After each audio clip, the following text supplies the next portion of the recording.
तो राक्षसों को मालूम है कि ब्रह्मा जी जल्दी प्रसन्न हो जाते हैं, तो तारकासुर के तीनों पुत्रों ने ब्रह्मा जी की ही तपस्या करी है। कैसे तपस्या करी, यहां ध्यान से सुनिए।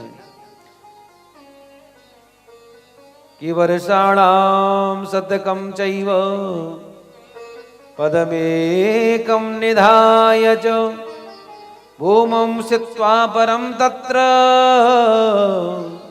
ते पुस्ते बलवत्तरः। इन्होंने क्या किया, एकांत जंगल में जाकर के 100 वर्ष तक एक पहर से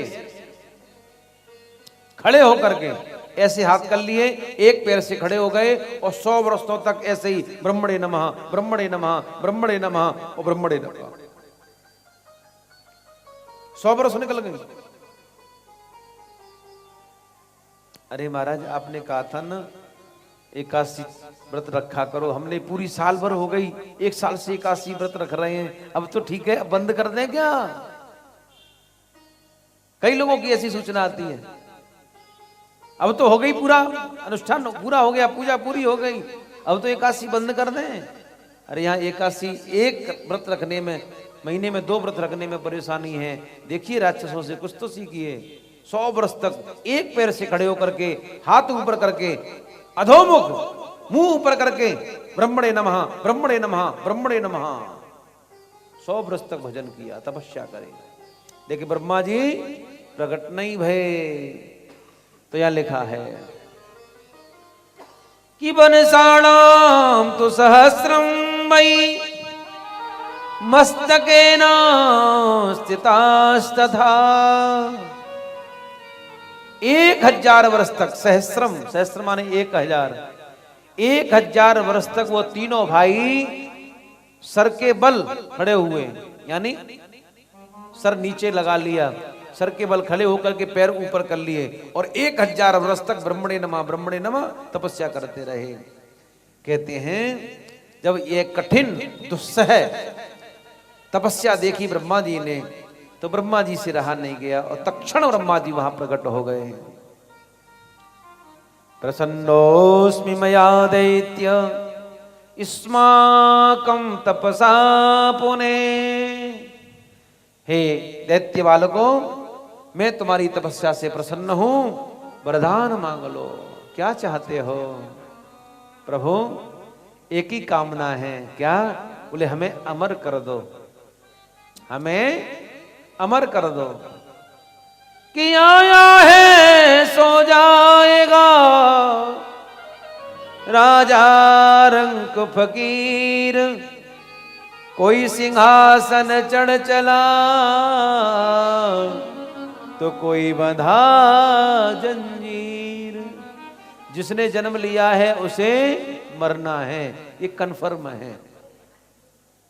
ध्यान से सुनना, जिसने भी मृत्यु लोक में जन्म लिया है, चाहे वो ब्रह्मचारी हो, चाहे वो गृहस्थी हो, चाहे वो वानप्रस्थी हो, चाहे वो सन्यासी हो, चाहे वो और कुछ हो, ये नितांत सत्य है। जीवनम मरणावधि सर्वाम क्षयांता नचया है। जो हम देख रहे हैं सब नश्वर है साहब। जैसे जीवन मिलता है वैसे ही मृत्यु मिलती है, इसमें कोई दो राय नहीं है। भैया ये अमरता का मैं वरदान नहीं दे सकता, तुम और कुछ वरदान मांग लो। अच्छा महाराज कोई बात नहीं, अगर आप अमरता का वरदान नहीं दे सकते तो भगवान शिव के अलावा हमें कोई नहीं मार पावे। क्यों? क्योंकि ये जानते हैं कि शंकर जी तो आसुम शीघ्रम तुष्यति इति आशुतोष, जल्दी प्रसन्न होने वाले देवता हैं। आशुतोष उनका नाम है, जल्दी खुश हो जाते हैं। अरे हम शंकर जी को मना लेंगे, कभी उनसे द्वेष करेंगे ही नहीं, और जब द्वेष करेंगे नहीं तो शिव जी हमें क्यों मारेंगे भला? तथास्तु, ऐसा ही होगा। श्रीराज गुरुम जगन्नाथ पातु नो परिपन्थिनः, जरा रोगादयो सर्वे नास्मान मृत्युरेगात् क्वचित्। ब्रह्मा जी ने कहा तथास्तु, ऐसा ही होगा। कोई भी देवता तुम्हें मार नहीं पाएगा बिना शिव के। और कोई नहीं मार पाएगा। और तुम्हारे मन में कोई इच्छा हो तो बताओ। महाराज आप तो बड़े दयालु हैं, और भी देना चाहते? बोले हाँ हाँ, तुमने मेरी इतनी कठोर तपस्या करी, और कुछ मांग लो, इतना बहुत नहीं है। उदारता दिखा रहे ब्रह्मा जी। देखो ना, फंसेंगे फिर। उदारता दिखा रहे, नहीं नहीं मांगो, तुमने बहुत कठिन तपस्या करी है, और क्या चाहते हो? महाराज अगर देना चाहते तो एक कामना और है हमारी। क्या?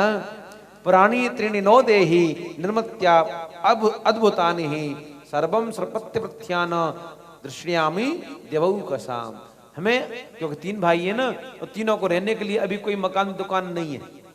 एक काम करो, 3 ऐसे सुंदर महल हमारे लिए बन जाएं, तीनों के अलग अलग महल हों, और ऐसे हुए महल हों, एक सोने का, एक चांदी का, एक लोहे का, और ऐसे महल हों कि हम सबको देख लें और हमें उस महल में कोई न देख पावे। जैसे हम अपने महल में प्रवेश करें, हमें कोई नहीं देख पावे, अदृश्य रूप में वो महल, और जहां चाहें वहां चले जाएं। जैसे विमान चलते हैं ना, विमान, हाँ, विमान की तरह जहां चाहें वहां वो महल चले जाएं, नगर चले जाएं। ऐसे अलग अलग महल बना करके, नगर बना करके हमें दीजिए, और वहां हम अपनी प्रजा के साथ में रहें, लेकिन हम सबको देखें, हमें कोई नहीं देख पावे। श्री सूत जी महाराज कहते हैं, तारकाक्षस्ततः प्राय यदवेद्यं सुरैरपि करोति विश्वकर्मा तन् मम हेममयं पुरम्। ठीक है, तुम्हें मैं वो महल बना करके दूंगा। और बोले महाराज हमें शंकर जी भी, भोले बाबा भी तब मार पावे जब वो महल, एक तो वो हमेशा उड़ते रहें, जहां चाहे मन की गति से जाएं, और जब महल, तीनों हमारे नगर महल एक ही बात है, वो तीनों नगर, तीनों महल जब एक चीज में आ जाएं, एक धुरी पर आ जाएं, तभी हमें भगवान शिव मार पावे, उससे पहले नहीं। अलग अलग हम रह रहे हैं तो नहीं मार पावे। ठीक है, ऐसा ही होगा। और तारकाक्ष के लिए स्वर्ण का महल बना करके दीजिए, स्वर्ण का वह नगर दिव्य बना करके दीजिए। और ययाचे कमलाक्षस्तु राजतम सुमहत्पुरम। राजतम, रजत माने चांदी, कमलाक्ष के लिए चांदी का वह दिव्य नगर बना करके आप दीजिए। और विद्वन्माली च संदृष्टो वज्राय समयम महत। विद्वन्माली जो छोटा है उसके लिए लोहे का महल बना करके आप दीजिए। भगवान ने, ब्रह्मा जी ने तथास्तु कह दिया, और कह दिया कि मध्याह्न काल में अभिजित मुहूर्त में चंद्रमा जब पुष्य नक्षत्र में आएगा, आकाश में नीले नीले बादल होंगे, और तुम्हारे तीनों पुर जब क्रमशः एक धुरी में आ जाएंगे, तभी तुम्हारी मृत्यु होगी। ये मेरा वरदान है, और शिव के अलावा तुम्हें और कोई मार न पावे, ये भी मेरा आशीर्वाद है।